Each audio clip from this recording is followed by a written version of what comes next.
কিহৰ কাৰণে ধৰিছে তোমাক আজি? কিহৰ কাৰণে ধৰিছে? অৰূপ দাসৰ লগত তোমাৰ সম্পৰ্ক কি? তোমাক কিয় পৰীক্ষা কিমান দিন দিলা তুমি? কিমান দিন দিছা পৰীক্ষা? পৰীক্ষা কিমান দিন দিছা তুমি? কিহৰ কাৰণে বয়স কমাইছিলা? কিহৰ কাৰণে? কি উদ্দেশ্য আছিলে তোমাৰ? কি উদ্দেশ্য আছিলে কোৱা? অৰূপ দাসক কেতিয়াৰ পৰা চিনি পোৱা? যিখিনি ক'ব লাগে অলপ দেৰিকৈ গোটেই ৰিপৰ্টখিনি অলপ তাৰপিছত মই জনাই আছোঁ। কিমান দিন পৰীক্ষা দিছে? ইয়াতে পৰীক্ষা আজি অতি 4-5 দিন আপোনাৰ চলি আছে। ষ্টুডেণ্ট হয়? মোৰ ষ্টুডেণ্ট হয়, মোৰ কলেজতে পঢ়ে। মোৰ ষ্টুডেণ্ট এতিয়া নহয়। কোন কলেজত কাম কৰে আপুনি? মই হৰেন্দ্ৰ চিতা কলেজত। তেওঁ আপোনাৰ কলেজতে আছে? মোৰ কলেজৰ কেত পঢ়ে। মোৰ চিনি পায় নে নাই? মই চিনি পাওঁ, গোটেই পায়। এইকেইদিন যে পৰীক্ষা দি আছিল তেওঁতো এতিয়া মোক এডমিট দেখাইছে, আমি এডমিট চাইছোঁ। আমাৰ প্ৰিন্সিপাল এৰে অফিচাৰ ইনচাৰ্জো জানে ভাল ধৰণে। তেওঁ MA পঢ়ি আছিল, ছেকেণ্ড ছেমৰ পৰা এৰিছে MA। ছেকেণ্ড ছেমলৈ পঢ়িছিল, মেট্ৰিক দি আছে। তেওঁ 9ত বোলে বয়স কমাই কিবা কৈছে, এইবিলাক আইনৰ কথা আমি নাজানো, সেইটো আইনে জানে। তেওঁ এডমিট দেখাইছে, সেইমতে এডমিশ্যন দিছে। ইয়াৰে অফিচাৰ ইনচাৰ্জে ভালকৈ জানে, গতিকে তেওঁ কেনেকৈ দিছে সেইটো মই সেই বিষয়ে আইনৰ বিষয়ে নাজানো। গতিকে মই তেওঁক এতিয়া মই সেই বিষয়ে কমেণ্ট দিব জেনেৰেল নাজানো। নহয়, কোনোবা ল'ৰাই বয়স কমান ওপৰতো সেইটো মই এতিয়া নাজানো, আৰু এই বিষয়ে মই এতিয়া কমেণ্ট দিব নোৱাৰিম। প্লিজ। MA পঢ়া ল'ৰাজনে মেট্ৰিক দিব পাৰে নে নাই?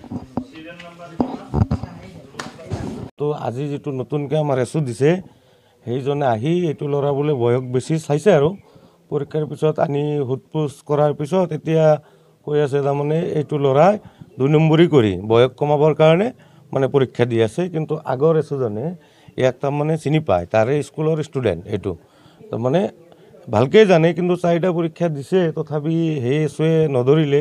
কিন্তু আজি আমাৰ যিজন নতুন এছু দিছে অফিচৰ পৰা, আজি সেই ছাৰে ধৰিছে। এই এনেকুৱা কাম তাৰমানে কিছুমান ফিডাৰ স্কুল আছে, আমাৰ এইটো স্কুলৰ সেই ছাত্ৰ নহয়, একচুৱেলি আমাৰ দাঁতেৰগুৰি ছাত্ৰ নহয়, সেইফালে কৰাগাৰী হাইস্কুলৰ ছাত্ৰ। এইটো মহিৰুদ্দিন হেডমাষ্টাৰ বুলি এজন আছে, সিয়ে এডমিশ্যন দিছে। আমাৰ এইটো স্কুলত নহয়, সি তাৰমানে ষ্টুডেণ্ট।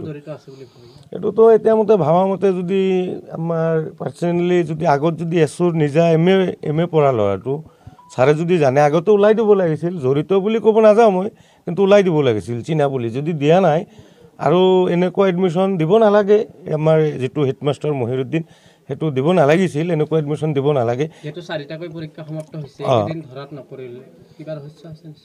কিবা ৰহস্য আছে নহ'লে আৰু, কিন্তু আমাৰ এইটো স্কুলৰ পৰা নাই। কিন্তু এইটো থাকিলে হেডমাষ্টাৰ জড়িত যদি এছুৱে তাকে ক'ব নোৱাৰোঁ, চিনিলে আগতে ধৰিব লাগিছিল। কিন্তু সেই নতুন এছু আহি যি ধৰিব লগা হ'ল, এইটোৱে বিৰাট দুখৰ কথা হৈছে। ল'ৰাজনৰ নাম কি? হাৰুনাল ৰছিদ।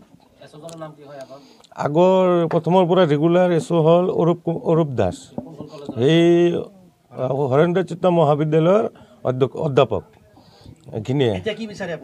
এইটোতো আমাৰ ন্যায় হ'ব লাগে, যিটো আইনৰ ই পৰে। মানে আমাৰ IC ছাৰ আহিছে, DSP ছাৰ আহিছে, যি হ'ব আৰু আইনৰ অধত ভাল হ'ব লাগে। মুঠতে আমাৰ চেণ্টাৰখন ভাল হ'ব লাগে, এইটোৱে আমাৰ ৰাইজৰ পৰা আপিত। আৰু এইটো বাকী ধন্যবাদ।